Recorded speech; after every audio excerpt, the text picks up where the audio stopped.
America के बड़े भैया डोनाल्ड ट्रंप ने भारत को आंखें तरेतते हुए कहा है कि अरे भारत, तुम रूस से तेल क्यों खरीद रहे हो और ऊपर से उसको बाजार में बेचकर मुनाफा भी कमा रहे हो। ऐसा करोगे तो मैं तुम पर भारी भरकम टैरिफ का चाबुक चलाऊंगा। और ये चाबुक कोई छोटा मोटा नहीं है, 50% टैरिफ की बात है। और धमकी दी है कि अगर भारत ने रूस से तेल खरीदना बंद नहीं किया और भी ज्यादा सख्ती करेंगे। मतलब साफ साफ है कि हमारी मानो वरना अंजाम भुगतो। लेकिन हमारे भारत ने तो कमर कस ली है, बोले हम तो वही करेंगे जो हमारे देश के लिए ठीक है। ना तुम्हारी धमकी से डरते हैं, ना ही तुम्हारे टैरिफ से। और ये सुनकर के रूस के भाई साहब भी मैदान में कूद पड़े हैं।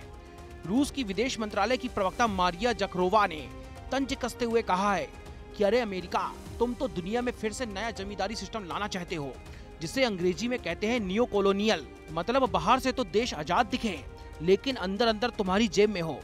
रूस ने तो ये भी कह डाला है कि अमेरिका ग्लोबल साउथ के देशों को डरा धमका करके अपनी सियासी रोटियां सेक रहा है। कहावत है कि जिसके घर शीशे के हों वो दूसरों पर पत्थर नहीं फेंका करते। भारत ने भी बड़ा पलटवार करते हुए कहा है कि अरे तुम हमें ज्ञान दे रहे हो पर खुद तो रूस से यूरेनियम, पैलेडियम और न जाने क्या क्या खरीद रहे हो। मतलब साफ है कि पहले अपने गिरबां में झांको फिर हमें नसीहत दो। और हाँ, रूस ने ये भी ठोक कर कह डाला है कि हमें ब्रिक्स वाले भाई बंदों का पूरा साथ मिला हुआ है।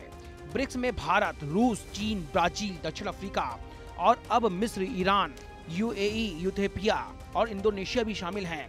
ये सब मिलकर कह रहे हैं कि हम अपनी राह खुद चुन लेंगे, तुम्हारी धमकियों से हम नहीं डरेंगे। रूस ने तो ये भी ऐलान कर दिया है कि वो ब्रिक्स के साथ में मिलकर के एक ऐसी दुनिया बनाएगा जहां सब बराबर के हों, कोई किसी का बॉस न बने।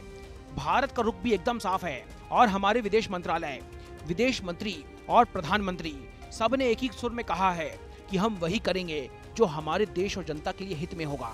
ट्रंप साहब, तो अब साफ है कि आप अपनी धमकियां अपनी जेब में रखें, क्योंकि भारत बखूबी जानता है कि जो डर गया सो मर गया। भारत तो डटा हुआ है और रूस भी खुलकर साथ दे रहा है। और अब हैरानी वाली बात यह है कि अमेरिका एक तरफ हमें धमकाता है तो दूसरी तरफ वो खुद रूस के साथ में अरबों का व्यापार करता है। ये कैसी दोगली चाल है। और ऊपर से ट्रंप की धमकी कि और भी ज्यादा टैरिफ लगेंगे। अरे भाई, ये क्या नया ड्रामा है? क्या वाकई अमेरिका भारत को बुली करने की कोशिश कर रहा है या ये बस ट्रंप चचा का पुराना तमाशा है? और सबसे बड़ी हैरानी ये है, क्या भारत और रूस मिलकर के ब्रिक्स के दम पर अमेरिका को ऐसा जवाब देंगे कि दुनिया देखती रह जाए? अब ये तो वक्त ही बताएगा। आपको क्या लगता है? हमें अपनी राय कमेंट सेक्शन के जरिए जरूर दीजिए। इंटरनेशनल डेस्क हिंदी खबर।